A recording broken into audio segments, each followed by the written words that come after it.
Guys, all the cars that you see in these videos are for sale on my website, www.woodsandbarclay.com. Enjoy the video. Hey everyone, welcome back to the series on the Desert Red 1985 300 CD.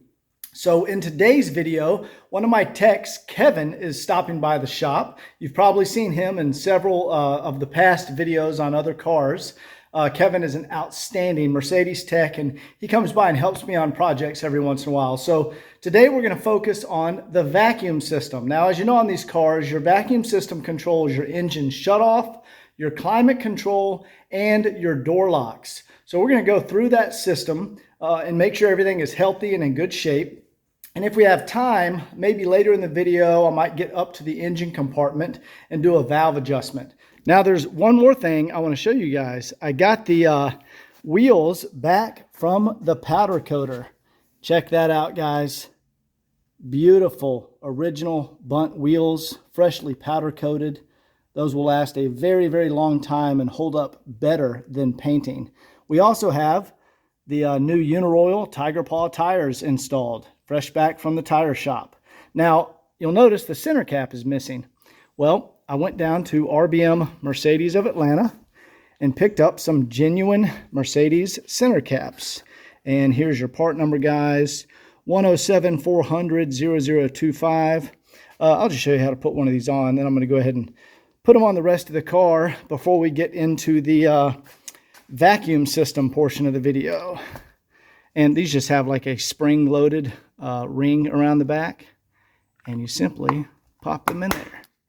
Here we go. Look at that. That's as good as it gets. All right, let's go ahead. I'll get the rest of them on. Then we're going to put the car back onto the ground for the first time since we've started the video series and go ahead and get started on going through the vacuum system. All right, Kevin is, first we're going to check each vacuum system right now. The vacuum lines come through the firewall, so we'll start here. Here's the vacuum pump. And the vacuum supply travels right up this main vacuum line right here. Now, through the firewall, you have a brown line, a green line, and you can't see it back there, guys. Well, there's a yellow line back there, too. The brown is your engine shutoff. The green is your climate control. And the yellow back there, you can barely see it right back there. Door locks. It's your door locks. So Kevin's going to independently test each system for any leaks. And the way you do that is you plug off the systems you're not going to test with golf tees, and then you can just leave the systems connected that you want to test, in the car. Right now, I'm just going to be doing the shutoff. So doing the shutoff, I'm going to see how quickly it shuts itself off, and then if that's acceptable within the tolerance, we can roll out the shutoff, and then I'll go to the different systems on here and go by one by one till we find the one that is causing it to delay and shut off. Okay, so that's what right now we're troubleshooting, a slight delay in the engine shutoff. And so he's going to isolate each system here. Yep. All right, guys, so we found the source of the vacuum leak, and Kevin has the vacuum hand pump. Let's show him this thing. Basically, this... if Kevin, put your finger over the end down there, and if you pump this up, see it holds vacuum, and now if there's a leak, see how it just dropped down? So that's how you check these. And back here on these coupes, they had a vacuum operated lock. So when you lock the door, it would also lock the trunk. And so we came back here to test this, and you can see right there is our vacuum plunger, and that is our lock and unlock. And Kevin put the vacuum gauge up to it, and sure enough, this is leaking. So that's causing a slight vacuum leak. So I'm going to order a brand new one and install that in there. Okay, guys, so I just picked up the genuine Mercedes. You can see right there, Mercedes-Benz trunk actuator. And Kevin is just going to replace it here. I'll see if I can record what he's doing. You can see the other one is down in there, and it's just held in with those two, what are those, 8 millimeters? Mm-hmm. And there's a clip right here. All right, Kevin is undoing those two 8 millimeters. And then we can get that actuator out here. I'm going to see if I can find where the leak is once you pull it out. All right, let's see the diaphragm on this guy. It must be an internal leak on here. The diaphragm looks good. Yeah, so it's probably an internal leak in here, guys, but we'll demonstrate the new one working. Kevin's just sliding it back in there right now. And the lock and unlock vacuum lines. All right, guys, you just snug them up. It's, you know, these are plastic mounting holes. And now he's reattaching. There's a clip. Let's see if can I show him that clip there? There you go. There's a clip right there that clips around the actual trunk lock. Okay, the vacuum lines are reconnected and the new actuator is in there. And I'm going to go ahead and shut the trunk. And Kevin, you have to shut your driver's door too. All right, Kevin's locking it right now. All right, he just locked it. And we cannot open the trunk. All right, there we go. He just hit the unlock. So now that should move the actuator. Boom. Now we can unlock the trunk. Lock it one more time. Okay, locked. And there you go. There's the unlock. Beautiful.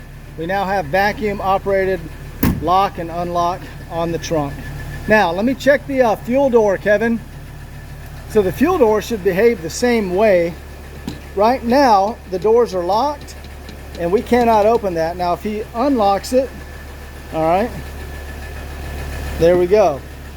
Now, I'll show you what happens. Go ahead and lock it, Kevin.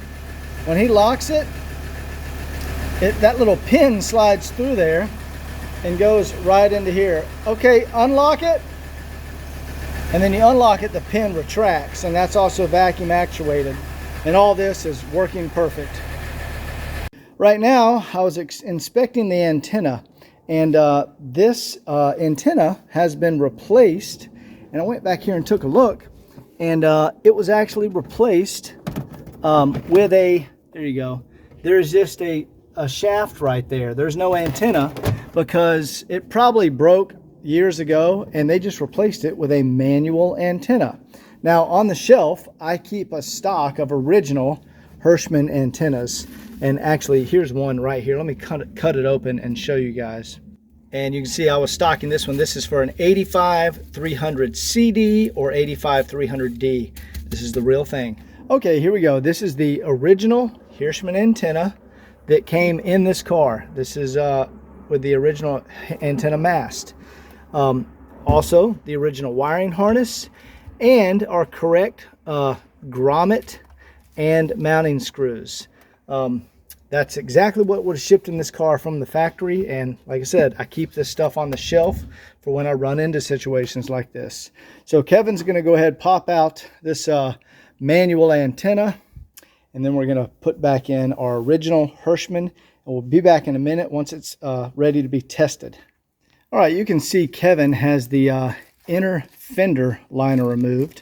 It's actually right here, just laying next to the car. And this is cool. I wanted to point this out. So see all the that waxy spray right there? That's the original factory Cosmoline. That's the rust inhibitor they would spray. And there's a couple of leaves and stuff down here, because guys, this has probably not been out of here for decades, but it looks really good in here. You can see absolutely zero rust back in here. But Kevin already has our antenna mounted back. Here's our mounting bracket, which screws into these two slots right here. And he's also installed the grommet, because if you remember, the antenna that was on here had the aftermarket, that weird aftermarket mounting grommet. That's not correct for these cars. So that's genuine Mercedes part. That's exactly how the car would have left the factory. And it looks like the harness is already still in here. So they didn't tamper with the wiring harness, guys, because I did have a replacement harness just in case. But that's the original harness. So Kevin just needs to plug that into the antenna, and we should be back in business with a automatic antenna.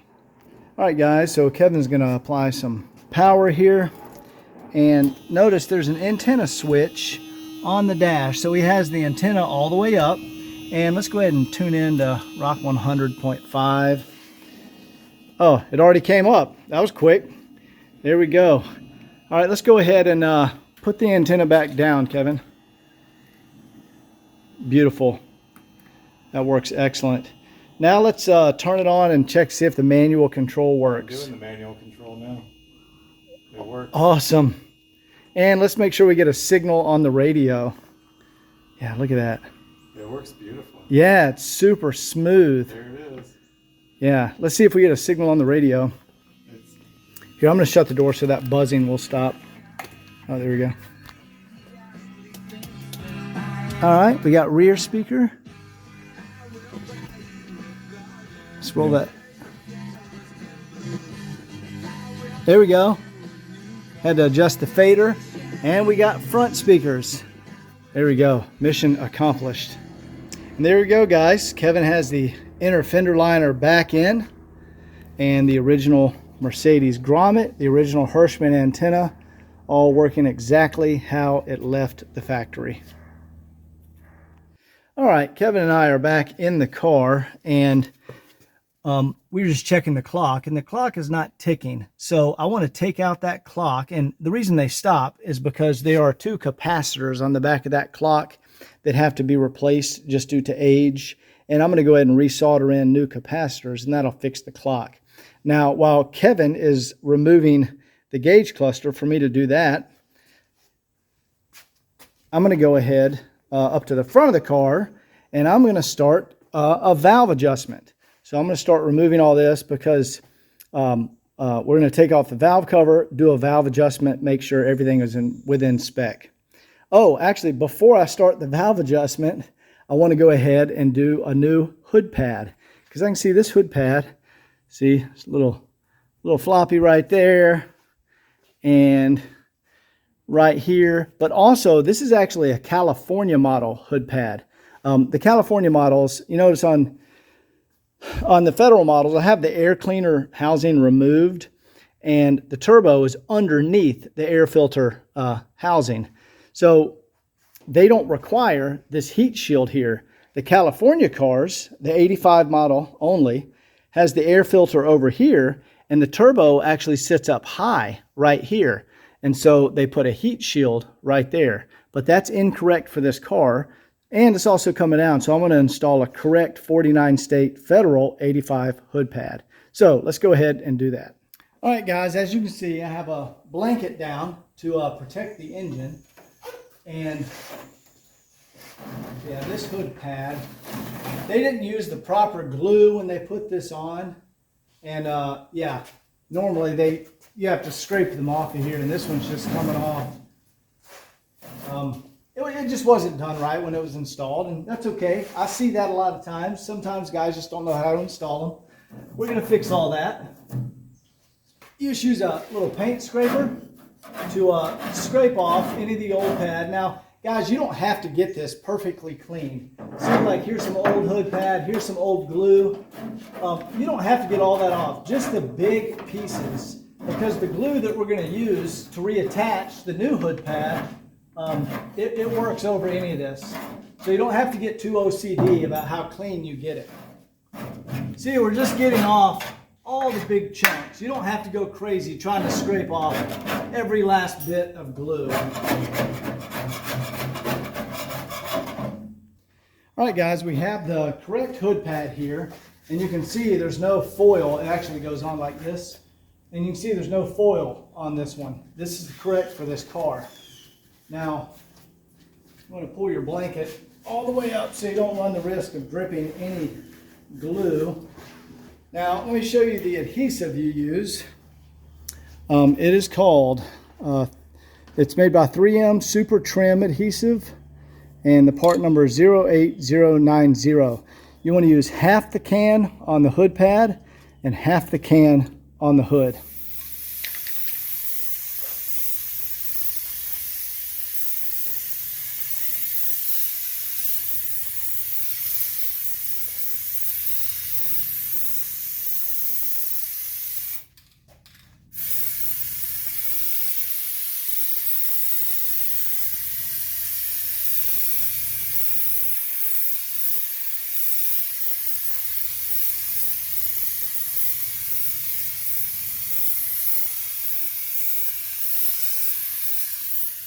Now we need to let that sit for about 5 minutes. It's going to get tacky, and then we can put that up.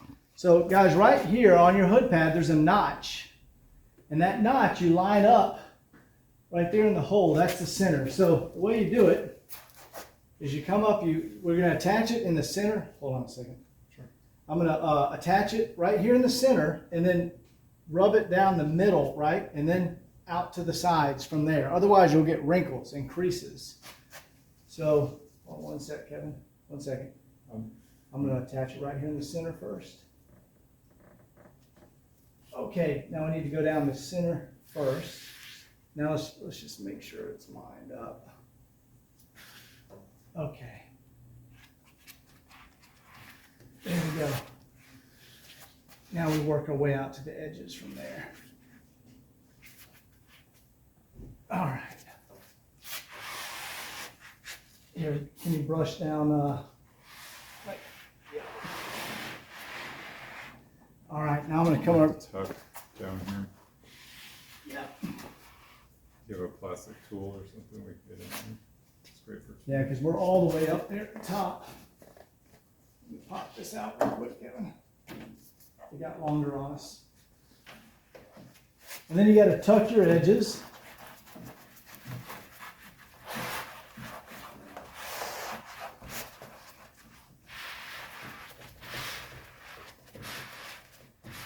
Guys, that looks nice. Now I'm going to do a little trimming along the bottom here. We have a little excess. So I get a razor blade and I'll just trim it up here so we can tuck it in just a little bit more. Okay guys, the hood pad is in. Now Kevin's taking a little plastic tool and he's tucking it behind the little pinch weld here on the hood for a nice clean look across there. And in the meantime, I'm going to go ahead and trim our excess off right here so we can tuck it on this side.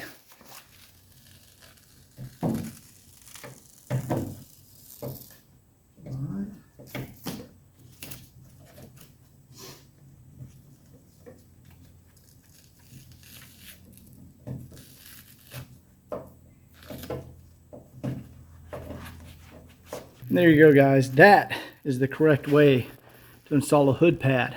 We don't have the foil, and that is the correct, period correct pad for this car.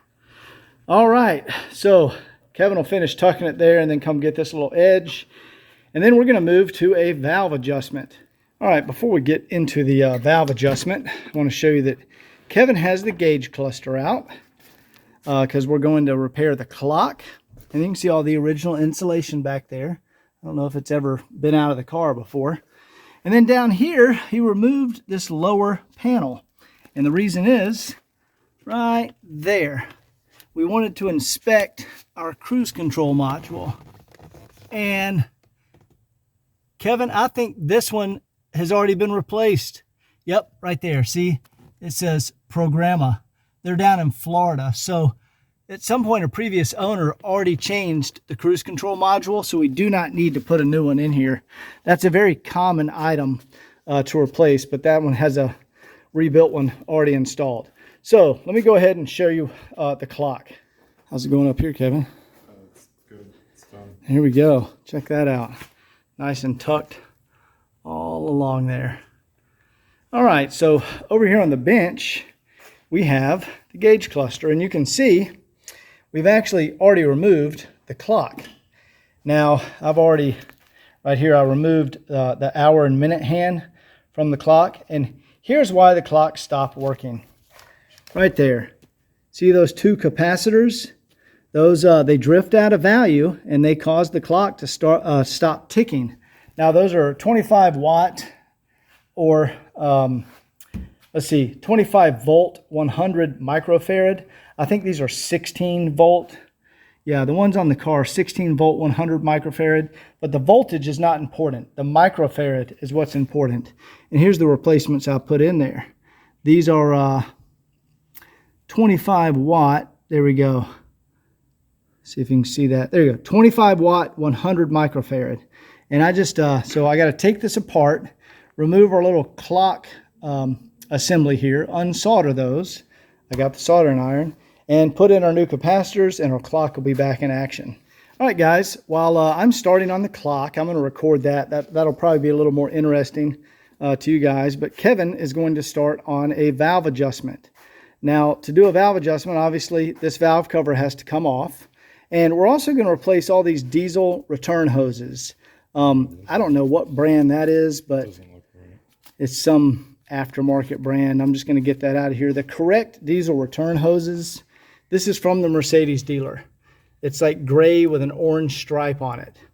And what those are for, any unburnt diesel fuel, you know, it comes up your injector line and then it travels down these return hoses, right? All the way down here, shoots across and goes back down the cigar tube and back to your fuel tank. So I'm going to replace those. That's a common wear item. And Kevin's going to disassemble all of the linkage up here, take it off the car, get the valve cover off, and I'll record a little of him doing a valve adjustment and how to do that. All right, so what Kevin's doing over here right now, he's popping, like here's the cruise control linkage. See all the throttle linkage back here? They're like little ball pivots. He's popping all those loose so we can remove all this. Now this is all getting re-zinc plated, so once this is removed, it's not going to go back on the car. And you can see there's lots of little clips that have to come off to get the throttle linkage disconnected from the firewall. Eventually the injector lines are going to come off, and anyway, all that stuff is going to come off. So let's go over here back to working on the clock while he does that. Okay guys, so like I said, I've already used some, these are microchip pullers from like an old computer kit, and I've pulled off the minute and second hand. We'll just set those out of the way over here. Now, what we want to do next, we want to loosen the, or not loosen, I'm sorry, unscrew the screws that actually hold the clock in. And these are just basically sheet metal screws screwed into the plastic clock housing. So we'll take these out. That right there is a soldered in ground connection. So that clock is not going to come out until we undo that solder. But before we do that, we're going to undo the tachometer, because we need to lift up the tachometer ever so slightly to get the clock assembly out. So we're going to undo. These are machine screws here because the tachometer housing is metal. I'm going to have to lift up this gauge face in order to slide out. Here's the clock assembly down here. So to lift up that gauge face, I have to undo two of these small screws. These screws they get pretty small. It's pretty tedious to get these back in there.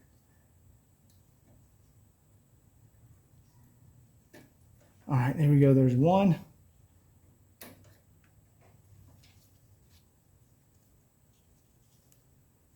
Here we go. And guys, this is the cool thing about these cars. Everything is repairable. You can disassemble everything and fix it. You don't need to throw it away and buy new stuff. Now, suspension, of course, those are wear items. But the electronic stuff like this, you can repair it. Okay, so see, that's loose now. See how that comes up? That'll give us just enough room. Now, I'll undo that last one too. That'll give us just enough room to get the clock out. Now, here's the point where we want to break our solder connection loose. Now, I'm going to push on the contact while heating up our ground.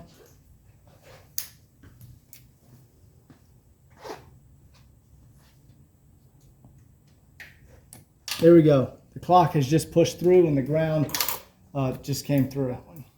You have to take all three of these out on the gauge face in order to do this.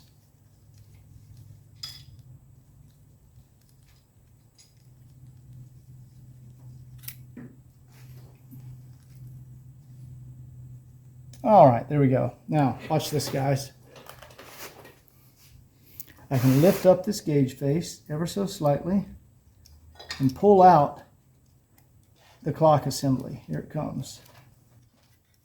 All right, We're just going to set our gauge face back down, and we're going to set that to the side.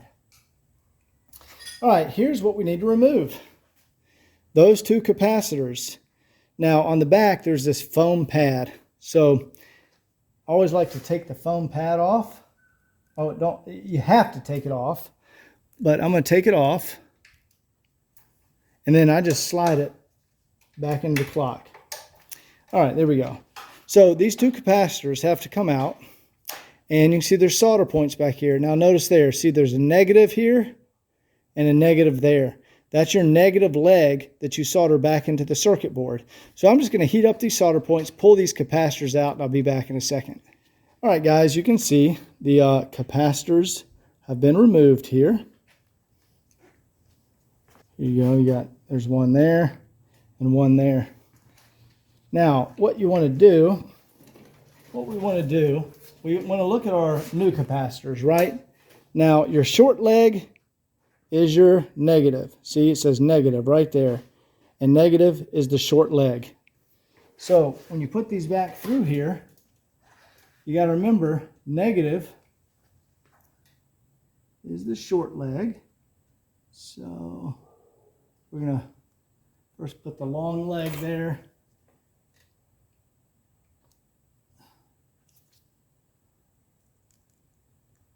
All right, and then put the short leg through there.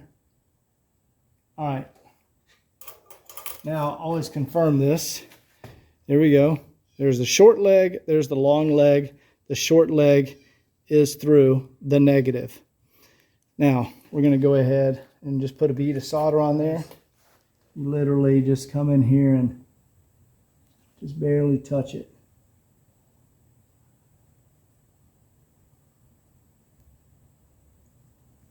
There we go. There's one. Good one. And there we go. And there's, see how I soldered those in there? Now we just want to clip off the legs and put in the other one. All right, let's put our other capacitor in there. And again, the short leg is the negative. All right, we're just going to touch it right there. There's one. There's two. And there you go, guys. That is a restored clock. Those two capacitors, that's what does it. All right, let's go ahead and just reassemble this. You saw me take it apart. Putting it back together is obviously, we're just going to do the same thing in reverse order.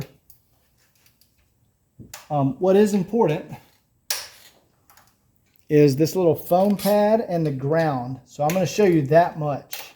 So we take our foam pad out, and we're going to put that back around here like that. And guys, there is the ground node right there. See that? So we got to make sure we stick that back through the back of the clock housing and resolder it, or the clock's not going to work. There we go. Let's try that again. There we go. I just got our ground reattached. And there's also two guide pins. See those guide pins right here and right there? And you can see there's our ground right there. Okay guys, so I'm going to go ahead and just reassemble this, and we'll put it back in the gauge cluster and test it out in the car. All right, coming over here to Kevin, you can see he has all the linkage removed from the top of the engine. And now he's undoing the 13 millimeters that removed the valve cover.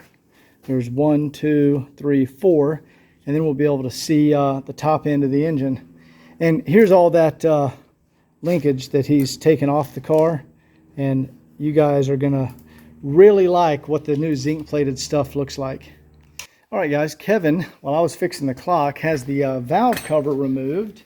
And I'm gonna go ahead and zoom in here and show you what we're doing. Now, first thing I notice when I look at one of these cars, I look at how clean the camshaft lobes are. See, there's no scoring or scraping. That means oil was being changed on this car regularly. It was not neglected. When you have dirty oil, you're going to get debris up in here. You're going to get a lot of scoring. So this is good. This is very healthy. And what we see here, so let me see. Okay, so see how the cam lobes are shaped like a teardrop? There you go. There's a better one there. See, they're shaped like a teardrop. You have the point right here and then the flat base on the other side. So when the point comes around, it hits our rocker arm right here, and the rocker arm presses down on the valve. Let me show you that over here. That rocker arm presses down on that aluminum cap, which presses down on the valve spring, which opens the valve, and you get intake or exhaust valve, right? So you have 2 valves per cylinder, all right? There's 10 valves, 5-cylinder engine. So what we want to do, if you look up here on the front, I don't know if you guys can read this, but it gives instructions for setting the valve lash. And it says valve lash at water temp below 30 degrees. So guys, that's just a cold engine, meaning your car's been sitting overnight.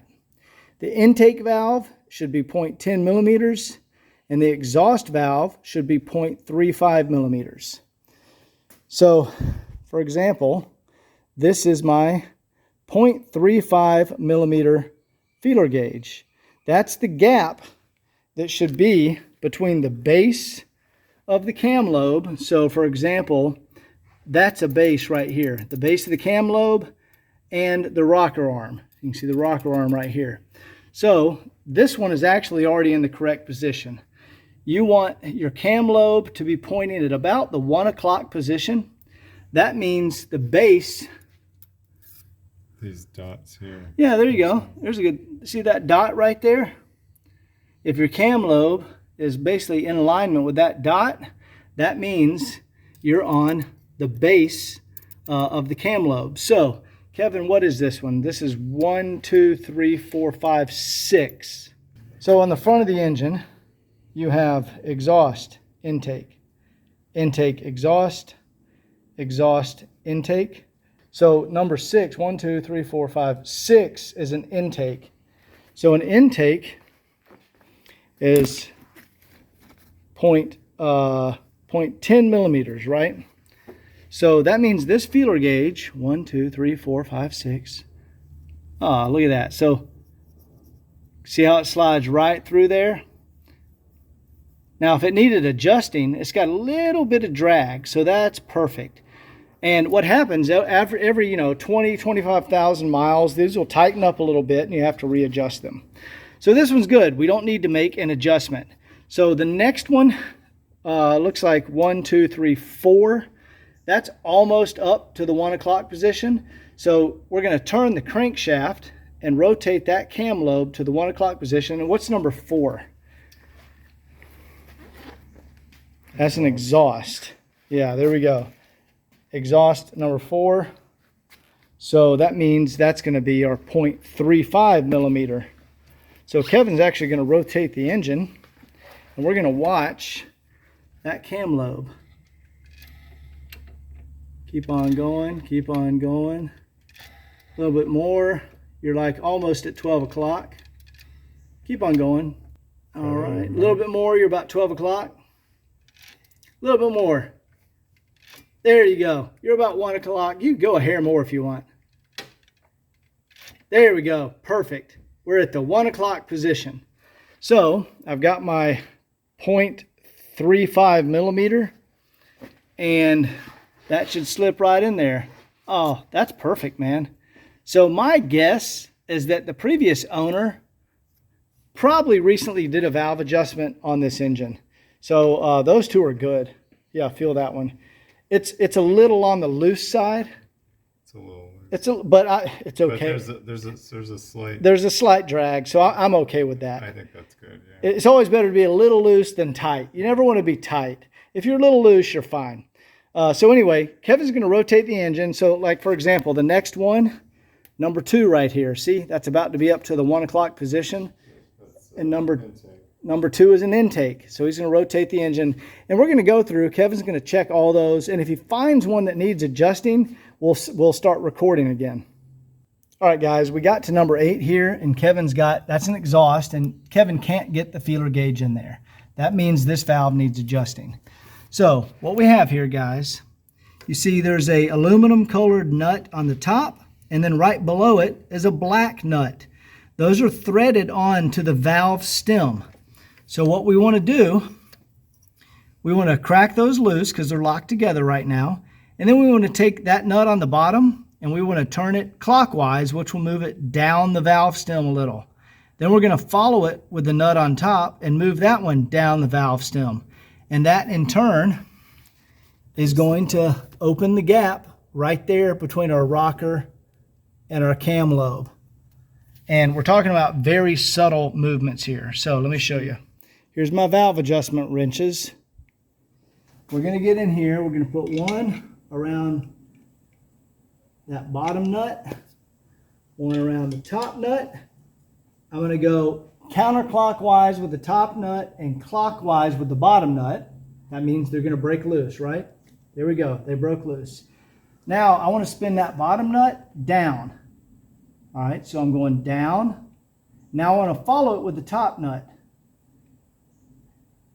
All right. I think that's it. Now Kevin's feeler gauge just went in there.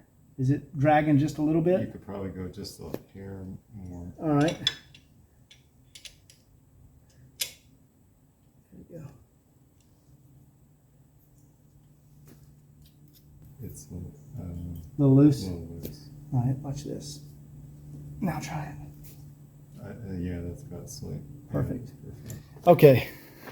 All right, guys, I know that happened really quick, but I just moved that, I don't know, probably a fraction of a millimeter, and show him, Kevin, how that feeler gauge goes in now.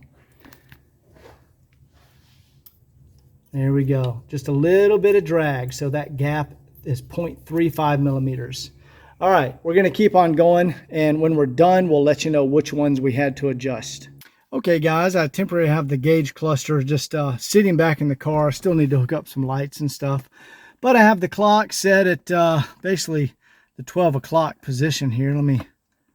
Let's go ahead and get it all the way up here to, there we go. All right, I'm going to leave it for a couple of minutes and come back and just make sure our clock is now working. All right, guys, Kevin is done with the valve adjustment. Now, Kevin, you only found, what, 2? 2. Only 2 were out of adjustment. So basically, this thing had adjusted recently. Yeah. Well, let's go to which 2 did you find? That was the one that we did on video. That was... It was number 8 and number 2, wasn't yeah, it? Something like that? 2. I usually mark them, but we didn't mark them this time. Anyway, guys, 2 of them were adjusted. So now we need a new valve covered gasket. Now, here's the valve cover. I'm going to go ahead and clean this up in the parts washer. There we go. Let's roll that over. You can see it's got grease and grime all over it. And there's that old gasket. And I think I got my other valve cover gasket right up here. Yeah, there we go. That's a good brand. Victor Rines. Also L-Ring. It's upside down, but that says L-Ring. That's also a good brand. So I'll set that here. And let's go ahead and get this cleaned up in the parts washer. All right, let's go check our clock before I push that gauge cluster back in there. It's been a few minutes. And there we go, guys. It's been about 4 minutes there. We're reading like 12:04, coming up on 12:05. We have a perfect working clock now. All right, we're just gonna clean this up in the parts washer, get some of the years of old grease and grime off of it. This solvent's really good. It melts any kind of oil and grease away. And get this all cleaned up, throw on the new gasket, and get it back on the engine. All right, guys, I have the gauge cluster back in. And, of course, I showed the clock working. So I'm going to turn out the light now. And we're going to show that our dimmer switch. Let me shut the door here. All right, our dimmer switch is working. We can dim the lights. There we go. And we can brighten the lights. And also, all of the lights here on the dash, I know it's hard to see in the video, but we can dim all those too. They react to the dimmer switch. See? And then down here, the window switches, we can dim and then go back to full bright. So all the bulbs and the gauge cluster, all that has been checked and working correctly. Okay, we have the valve cover cleaned up. Now this is cast aluminum, guys, so they do get a little staining on them, but that's original. I don't repaint these because from the factory they were not painted. I like to keep them cast aluminum. So let's go ahead and flip this up and put our new valve cover gasket on here. Okay, Kevin is removing all of these old diesel return hoses. You can see here they are right here. You just basically get in there with some needle nose pliers, and you can get in there with a razor blade if they break off, and there we go. You can cut the little leftover pieces off. So he's getting all that off of there, and then we're going to put some fresh diesel return hoses on. This one's going to come off too here. There we go.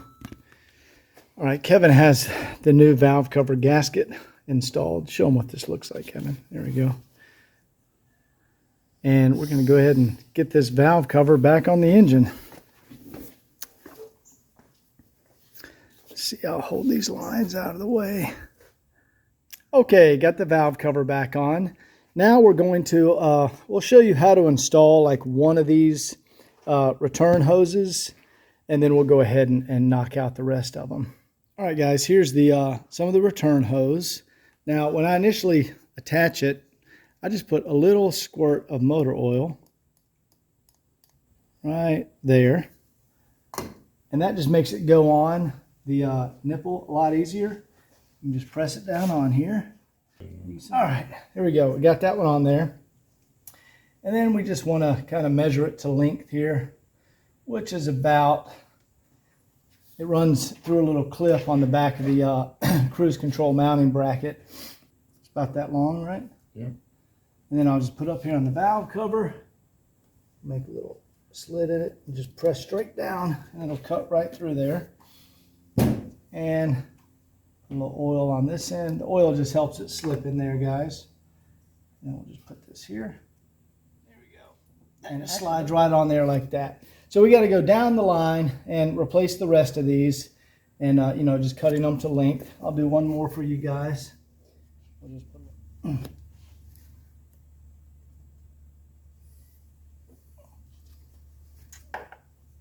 All right, and then we just want to loop it around here.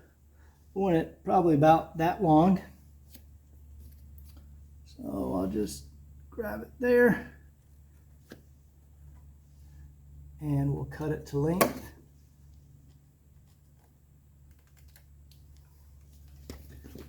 And put a little oil on it. There we go. And slip that one on there.